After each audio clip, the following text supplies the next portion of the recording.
Halo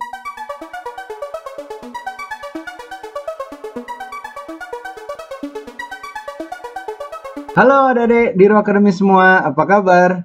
Ketemu lagi sama Kak Abdul. Kali ini kita akan membahas project yang udah kamu buat semua yang namanya adalah shooterboard. Nah, ini shooterboard ini mestinya seru banget ya, karena bisa kita masukin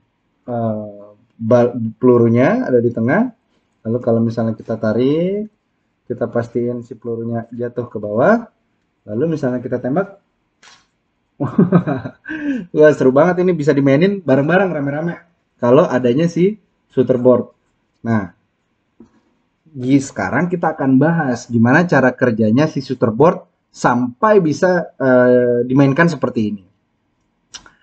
Seperti yang kalian udah bisa lihat, shooterboard ini kita bongkar ya. Kita bongkar supaya kita bisa melihat shooterboard ini lebih dalam lagi. Nah,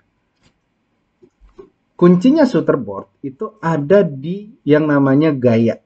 Jadi seberapa kencang si pelurunya ini terbang itu tergantung dari seberapa besar gaya atau effort yang diberikan oleh si yang belakangnya ini nih, si cardboard yang bentuknya T kayak gini. Nah, si cardboard T ini yang nanti akan berperan penting untuk memukul si peluru yang ada di tengah sini. Jadi kalau di sini ada peluru, maka dialah yang harus mendorong.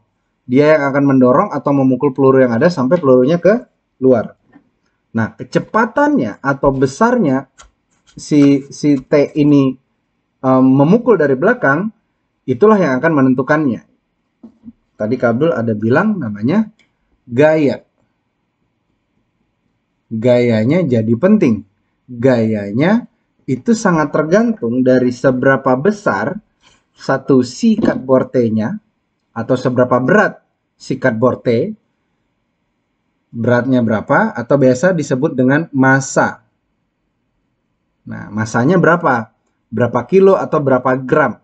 Nah, ini menentukan. Lalu menentukan lagi tergantung dari berapa jadi si massanya berapa dan berapa sih percepatannya. Nah, percepatan itu artinya akselerasinya berapa? Berapa pergerakannya? Jadi kalau misalnya kabel punya di sini si T, di sini kita masukin, lalu kita taruh satu peluru, antara kalau percepatan si T-nya itu begini, plup, oh aja tuh, satu, atau misalnya si T-nya kita balik lagi, antara kalau si T-nya kabel agak cepetin dikit, nah, atau sekarang kabel agak berusaha lebih cepat lagi. Jadi kalau gini, nah tadi jatuhnya di sini. Yang pertama malahan nggak mau keluar karena kabel terlalu pelan. Begitu kabel agak cepetin dikit, jatuhnya di sini.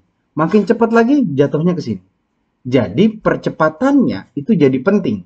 Berapa cepat si T itu bergerak dari posisi yang seperti ini ke posisi yang seperti ini. Nah, ini berapa cepat gerakannya. Ini jadi penting untuk menentukan seberapa terbang atau seberapa jauh si pelurunya bisa terpukul sehingga terbang secara jauh. Nah, siapa yang berperan berikutnya setelah si T-nya ini? Adalah si karet ini nih yang jadi berperan sangat penting. Kenapa dia jadi penting? Karena dia apa? Karena dia elastis. Kita butuh kemampuan dari kekuatan dari elastisitas yang dimiliki oleh si karetnya. Elastis itu artinya si karet itu kalau kita tarik otomatis mau balik lagi ke bentuk dia semula. Jadi selalu mau berbalik ke bentuk dia semula. Makin kita tarik makin panjang, tenaganya makin kuat. Nah, makanya kita gunakan si cardboard itu, kita taruh begini, lalu kita taruh si karetnya ada di sini, di kanan kirinya. Artinya, kalau dengan satu karet dan dua karet itu ada perbedaannya.